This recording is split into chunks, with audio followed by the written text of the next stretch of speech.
டெல்லி செங்கோட்டை அருகே மாலை 6:30 மணியளவில் மெட்ரோ ரயில் நிலையம் அருகே கார் ஒன்று திடீரென தீப்பிடித்து எரிந்தது. இதன் பின் அந்த கார் வெடித்து சிதறியது.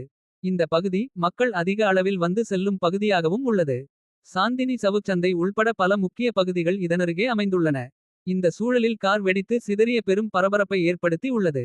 அந்த இடத்தில் கூடியிருந்த மக்கள் கார் வெடித்ததும் அலறியடித்து தப்பியோடினர். இது தொடர்பாக தீயணைப்பு துறையினருக்கும் போலீசாருக்கும் தகவல் தெரிவிக்கப்பட்டது.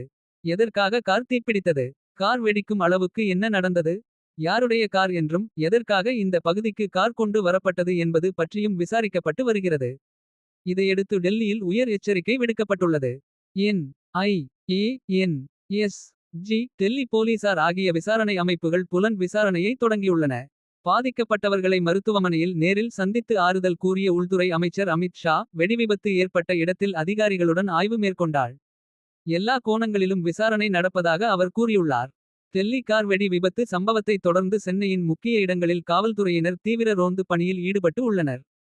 கொல்கத்தா, காசியாபாத், ஜம்மு, ஸ்ரீநகர், லக்னோ உள்ளிட்ட நாட்டின் முக்கிய நகரங்கள் அனைத்திலும் பலத்த பாதுகாப்பு ஏற்பாடு செய்யப்பட்டுள்ளது.